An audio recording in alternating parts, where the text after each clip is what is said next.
The Salem Witch Trials. The Salem Witch Trials were a series of prosecutions of men and women accused of witchcraft in the Massachusetts colony between February 1692 and May 1693. The townspeople accused more than 200 of their neighbors, finding 30 guilty and executing 14 women and 5 men by hanging, and pressing Mr. Giles Corey to death. At least 5 additional people died in jail. It was the deadliest example of witch hunt hysteria in the history of colonial North America. The trials are one of colonial America's most infamous cases of mass hysteria. It has been used as a vivid example of the dangers of religious extremism, false accusations, and the lack of due process. As horrific as these events were, they were not unique, but a colonial American example of the extensive phenomenon of witch trials occurring in early modern Europe. Many historians consider the effects of the trials to have significantly influenced subsequent United States history. Historian George Lincoln Burr remarked, "The Salem witchcraft was the rock on which the theocracy shattered." New England had been settled by Puritans who wanted to practice their own specific religion. The Puritans were English Protestants who wished to cleanse the church of all traces of Roman Catholicism. They were extremely pious people who had very stringent rules which had to be obeyed. If you were not a member in good standing of the community church, you were not afforded any comforts by your neighbors. It was illegal not to attend church. The townspeople were expected to work themselves to the bone and be compliant at all times. When someone met with misfortune, it was thought to be a punishment from God for some unseen sin, and no sympathy or assistance was rendered. These lessons were taught from the pulpit and heightened the fear of witches. A new charter for Massachusetts Bay Province was granted approval in England on October 16, 1691. Clergyman Increase Mather had been working on securing the charter for 4 years. Increase Mather and his son Cotton had published books on witchcraft in 1684 and 1689 respectively. Increase Mather claimed to have personally picked all the men to be included in the new government. One of the first orders of business for the new governor and council on May 27, 1692, was to be the formal nomination of county sheriffs, justices of the peace, and a special court's formation to handle the large numbers of people who were crowding the jails. Salem Village, known today as Danvers, Massachusetts, was known for its ill-tempered inhabitants. They often quarreled with one another, and disputes between the village and Salem town, or present-day Salem, erupted. Arguments about personal property, land and livestock grazing rights, as well as neighborhood quarreling, were commonplace. Land deeds and titles were often disputed and borders not clear. Salem Village and Salem Town shared a minister between them, which often caused squabbling. In 1672, the villagers had voted to hire a minister of their own, separately from Salem Town. The first 2 ministers, James Bailey and George Burroughs, stayed only a few years each after the village failed to pay them their agreed-upon salary. Even though the parish was admonished and the ministers had their rights upheld in court, they still chose to leave. When Samuel Parris was chosen as Salem Village's first ordained minister, the parish disagreed with this decision. On June 18, 1689, Parris was hired for a salary of £66 annually to be paid partially in provisions and use of the parsonage for his own quarters. Reverend Parris did not exactly calm the division in the village when he delayed accepting the position. Parris was not able to settle the disputes of his new parishioners. By deliberately looking for minor infractions in behavior in his parishioners and making church members face public punishment for their misdeeds, he contributed to the continued hostility within Salem Village. Before the constitutional conflict of the 1680s, The Massachusetts government had been dominated by conservative Puritan secular leaders.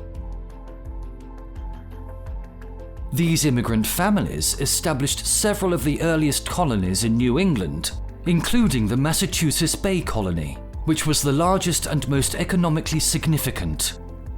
These people wanted to build a contemporary society based on their specific religious practices and beliefs. In order to have any power in the colony, your spiritual experience had to be formally examined, and you had to be deemed worthy of being admitted to one of the colony's Puritan congregations. In turn, these freemen of the colony elected the colonial leaders. These select men were responsible for making decisions on behalf of the town. The vast majority of the accused and convicted witches were women. Puritanical belief and popular New England culture were that women were, by nature, sinful and more likely to be led astray than men were. Puritans thought the devil was waiting at every turn to try to tempt them into impure thoughts and practices. Every day, Puritans actively sought to deny attempts by the devil himself to take their souls. The women were considered especially susceptible. While men and women were deemed to be equal in the eyes of God, the Puritans saw the women's weaker bodies as leaving their souls vulnerable and unprotected. Women who did not fit into the accepted norms of Puritan society were most likely to be accused. Often these women were healers, midwives, or unmarried and had no children. If they were poor or elderly, they were at an even more significant disadvantage. These outcasts were thought to be of little use in Puritan society, and therefore more likely to be loners without a family to protect them.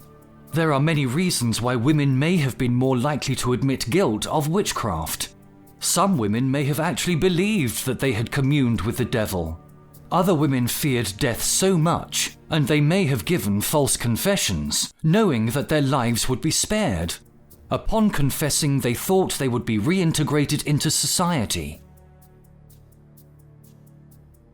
Contention between neighbors often fueled allegations of witchcraft.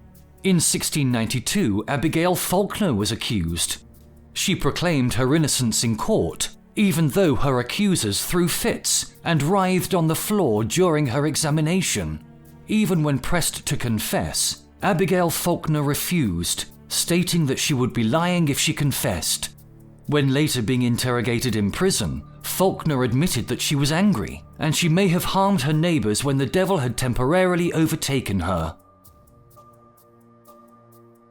In February 1692 in Salem Village, two young girls named Betty Parris and Abigail Williams, the daughter and niece of Reverend Parris respectively, began to show signs of being bewitched.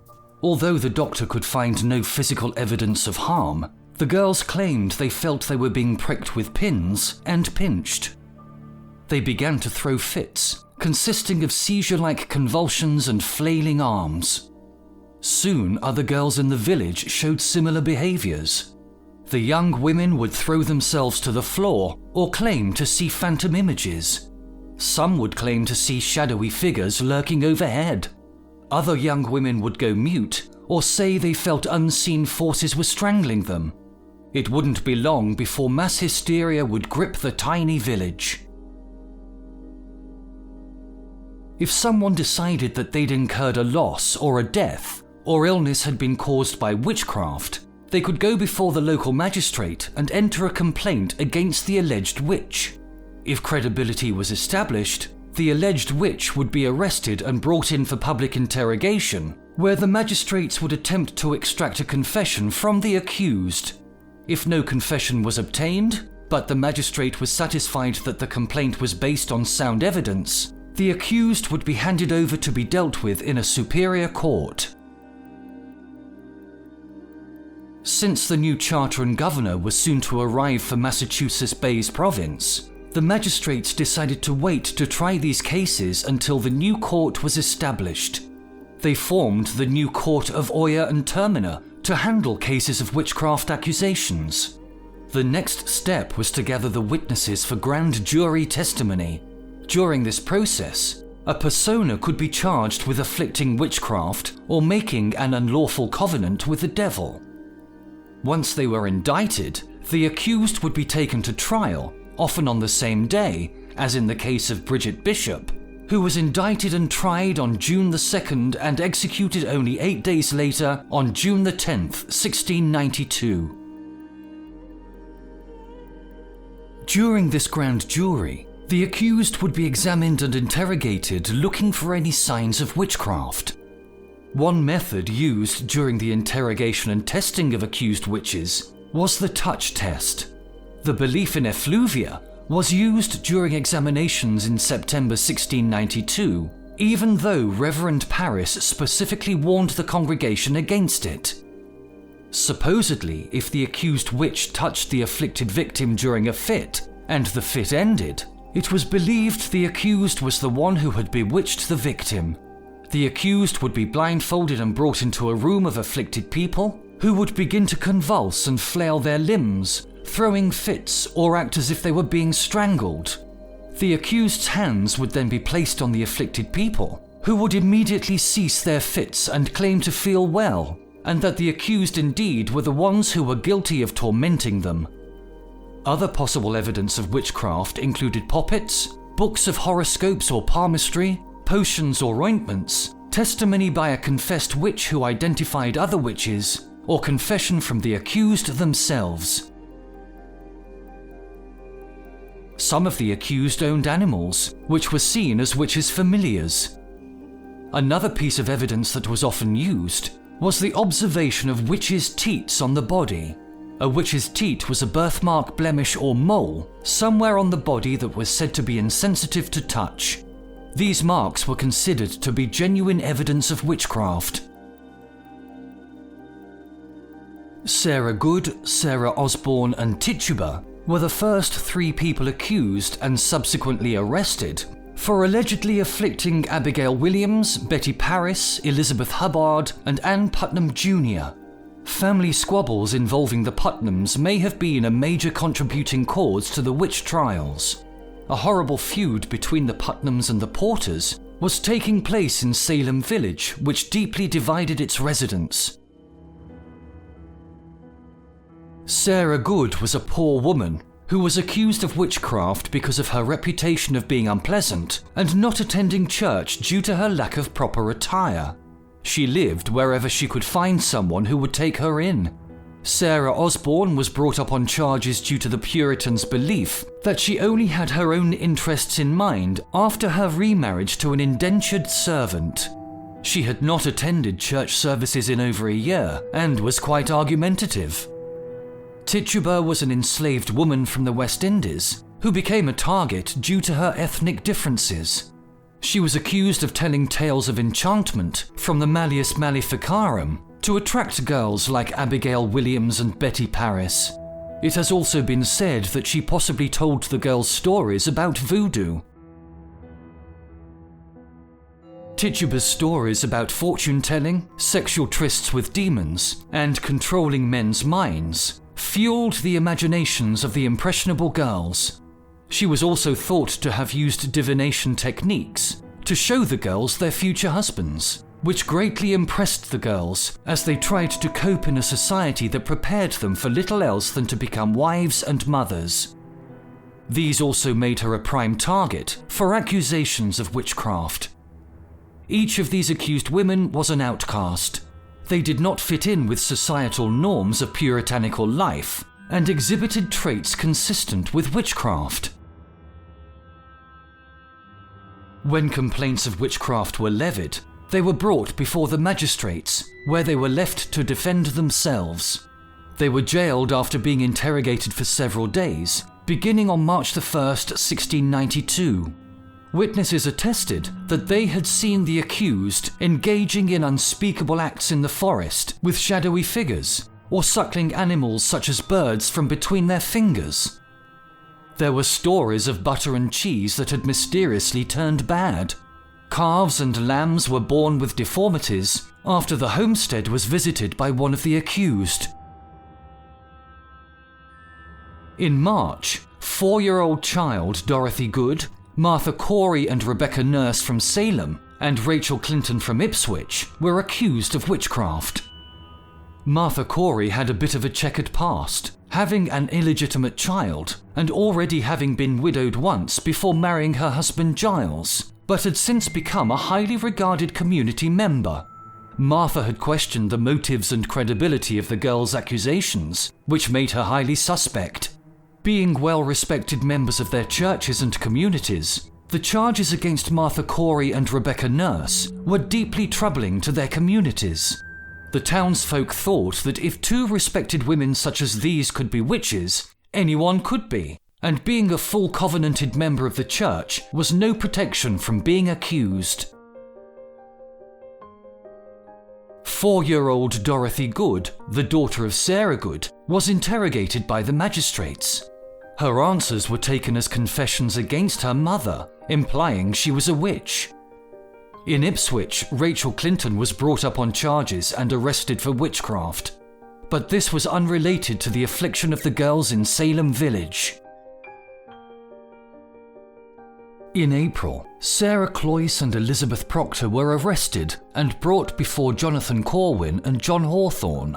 Hawthorne and Corwin were both local magistrates as well as members of the Governor's Council. Their interrogation was carried out in the presence of Deputy Governor Thomas Danforth and assistants Samuel Appleton, Isaac Addington, Samuel Sewell, and James Russell. During the examination proceedings, John Proctor objected on behalf of his wife Elizabeth and was immediately arrested. Over the course of the following week, Martha Corey's husband Giles, a covenant member of the Church of Salem Town, Bridget Bishop, Abigail Hobbs, Deliverance Hobbs, and Mary Warren were all arrested and interrogated. Confessions were heard from Abigail Hobbs, Deliverance Hobbs, and Mary Warren. In an attempt to save their own lives, they began to name other people as accomplices and more arrests came. William Hobbs, Mary Easty, Sarah Wilds, Nehemiah Abbott Jr., Mary English, Edward Bishop Jr. and his wife Sarah Bishop were taken into custody. When the court convened on June 2, 1692 in Salem, there were 62 people in custody accused of witchcraft. The first case brought before the grand jury was that of Bridget Bishop. The jury endorsed all the indictments brought against her. Bridget Bishop was an outcast who was characterized as not living a godly lifestyle. It is said that she liked to entertain people in her home at night and drank. She had been married multiple times. She often wore odd, brightly colored costumes and black clothing, which were forbidden by the Puritan code. Her dress, which was considered unsightly, along with her seemingly immoral lifestyle, convinced the jury that Bishop surely must be a witch. She was sent to trial that same day and was swiftly convicted and executed by hanging 8 days later on June 10th, 1692. On June 3rd, the grand jury approved indictments against Rebecca Nurse and John Willard. From June 30th through to early July, grand juries approved formal charges against Sarah Good, Elizabeth Howe, Susanna Martin, Elizabeth Proctor, John Proctor, Martha Carrier, Sarah Wilds, and Dorcas Hoare. Sarah Good, Elizabeth Howe, Susanna Martin, and Sarah Wilds, along with Rebecca Nurse, went to trial in early July and were found guilty. All 5 women were hanged until dead on July 19th, 1692. In mid-July, some of the afflicted girls from Salem Village were invited to Andover by the constable to visit with his wife. His wife had been afflicted herself, and they were trying to determine who had caused her affliction. Anne Foster, her daughter Mary Lacey Sr., and her granddaughter Mary Lacey Jr. all confessed to being witches. Rebecca Nurse and Martha Corey had been excommunicated from their churches for being convicted of witchcraft and were denied proper burials after their hangings. These executions were carried out in public, meant to warn others not to be led astray by Satan. As soon as convicted witches were hanged, Their bodies were cut down from the gallows or trees and thrown into shallow graves. Often their families would reclaim their bodies under cover of night and bury them in unmarked graves on the family land. This was illegal and could carry a stiff penalty if they were caught. The deaths of the executed witches are not noted in the village record books. Grand juries indicted Mary Eastie, George Burroughs and George Jacobs Sr. in August, and ultimately convicted Martha Carrier, George Jacobs Sr., John Willard, George Burroughs, John Proctor and Elizabeth Proctor. On August 19, 1692, executions were carried out for John Proctor, John Willard, George Burroughs, George Jacobs Sr. and Martha Carrier. Elizabeth Proctor was not executed with the others because she was pregnant and was granted a temporary stay. Grand juries indicted 18 additional people in September. The grand jury initially failed to indict William Proctor, who was later rearrested on separate charges. When brought before the grand jury on September 19, 1692, Giles Corey refused to enter a plea. He was killed by peine forte dure, an archaic form of torture where a heavy load of stones is placed on the chest of a person with increasing weight added with the purpose of forcing a plea. It took 2 days for him to die while the stones were piled upon his chest until he could no longer breathe. It is said that Giles Corey's final words were "more weight."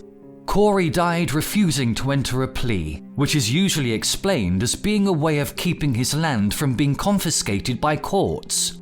Unfortunately, most of Corey's property had already been taken. Dorcas Hoare was given a temporary respite, with several ministers' support, to make a confession of being a witch. Mary Bradbury, aged 77, managed to flee with the help of family and friends. Abigail Faulkner Sr. was given a temporary stay of execution due to her being pregnant. Cotton Mather wrote an account of the trials. He called it Wonders of the Invisible World and gave it to Governor Phipps when he returned to Massachusetts after fighting in Maine. Burr says both Phipps' letter and Mather's account must have gone to London by the same ship in mid-October. I hereby declare that as soon as I came from fighting and understood what danger some of their innocent subjects might be exposed to, if the evidence of the afflicted persons only did prevail, either to the committing or trying any of them, I did, before any application was made unto me about it, put a stop to the proceedings of the court, and they are now stopped till their Majesties' pleasure be known. Governor Phipps, Boston, October 12, 1692. George Sewell wrote on October 29th, "The court of Oyer and Terminer count themselves thereby dismissed." Asked whether the court of Oyer and Terminer should sit, expressing some fear of inconvenience by its fall, the governor said it must fall. About this time, Lady Mary Phipps, Governor Phipps' own wife, was among those who had been named as a possible witch. Coincidentally, Phipps ordered that spectral evidence and testimony would no longer suffice to convict the accused of witchcraft in future court proceedings. Phipps had ordered that no more executions were to be taking place. He then pardoned the remaining imprisoned suspected witches. In January 1693, the new Superior Court convened in Salem, Essex County, again led by William Stoughton as Chief Justice, with Anthony Checkley holding the title of Attorney General and Jonathan Elletson as Clerk of the Court. The 5 initial cases tried in January 1693 were of the 5 accused who had been charged but not tried in September: Margaret Jacobs, Sarah Buckley, Mary Whitridge, Rebecca Jacobs and Job Tukey. All 5 people were acquitted. For those remaining in jail, grand juries were held to determine if charges would stand. Charges were dropped against multiple accused witches, but 16 more people were indicted and tried. Sarah Wardwell, Elizabeth Johnson Jr. and Mary Post were tried and found guilty. When Justice Stoughton issued the warrants for the execution of these 3 women, and those remaining from the previous court, Governor Phipps spared their lives by issuing pardons to the convicted. In Charlestown, Middlesex County, in late January and early February, the court convened again. It held grand juries to try 5 women: Sarah Cole, Sarah Dustin, Lydia Dustin, Mary Toothaker, and Mary Taylor. All were acquitted but were held until they were able to pay their jail fees. Lydia Dustin was not able to do so, and subsequently died on March 10, 1693, while still in jail. In late April, the court convened in Boston, Suffolk County, and cleared Captain John Alden by proclamation. Charges were heard in the case of Mary Watkins, a servant girl who falsely accused her mistress of witchcraft. In Ipswich, Essex County, the court convened in May, holding several grand juries. Charges were dismissed for all but 5 of the accused. The string of trials and executions finally ended when William Barker Jr., Mary Barker, Mary Bridges Jr., Susanna Post, and Eunice Fry were acquitted at trial. Even though the last of the trials happened in May 1693, there was a lasting response from the public. For decades following the trials, family members, survivors, and supporters of the accused endeavored to establish the innocence of those who were convicted. They sought compensation for those who had been wronged by false accusations brought on by fear, greed, and jealousy. Many of the accused had their lands seized and property taken by the courts. The families fought to have the property and land restored to the estates. Numerous requests were filed between 1700 and 1703 with the government of Massachusetts ordering the convictions be formally overturned. Those who had been tried and convicted were considered dead in the eyes of the law, and until their guilt was expunged from the books, anyone who was not executed was still vulnerable to further accusations. In May 1709, 22 people who had been convicted of witchcraft during the trials, or whose relatives had been convicted of witchcraft, introduced a petition to the government in which they ordered a reversal of attainder and remuneration for all financial losses due to their unfair charges and imprisonment. Contrition was noticeable within the Salem village church. On February 14, 1703, after almost 2 months of reflection, Reverend Joseph Green and members of the congregation voted to posthumously reverse the excommunication of Martha Corey. In August 1706, Ann Putnam Jr., one of the most active accusers, became a member of the Salem village church. She begged for forgiveness from the congregation, claiming she had not acted out of spite or malice. She declared that she had been misled by Satan into condemning innocent people, including Rebecca Nurse, and was granted full membership. Her apology toward the family of Rebecca Nurse was particularly important.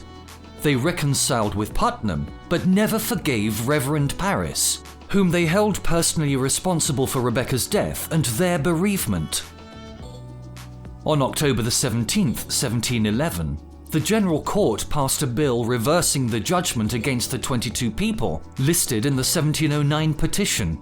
There were 7 other people who had been convicted but had not signed the petition, so there was no reversal of attainder for them. On December 17, 1711, Governor Joseph Dudley authorized financial restitution to the 22 people in the 1709 petition. The amount of £578 was sanctioned to be divided between the survivors and relatives of those accused, and most of the accounts were resolved within a year, but Philip English's extensive claims were not resolved until 1718. Ultimately, on March 6, 1712, Reverend Nicholas Noyes and congregants of the Salem Church reversed Noyes's prior excommunications of Giles Corey and Rebecca Nurse. Rebecca Nurse's descendants constructed an obelisk-shaped granite memorial in her honor in 1885 on the property of the Nurse homestead in Danvers, with an inscription from John Greenleaf Whittier. In 1892, a supplementary monument was erected in honor of 40 neighbors who signed a petition in support of Nurse, In the ensuing centuries, the descendants of those unjustly accused and convicted have sought to honour their memories. Early in the 18th century, some of those who had been condemned had still not been exonerated. In 1957, the descendants of 6 of the accused who had been wrongly sentenced and executed, but had not been included in the bill for a reversal of attainder in 1711, or subsequently added to it in 1712, commanded that the court formally clear the names of their ancestors. An act was brought forth pronouncing the innocence of those accused, although only Anne Puddiator was actually listed by name on the document. The others were registered as certain other persons, wording which failed to expressly name Susanna Martin, Alice Parker, Margaret Scott, Will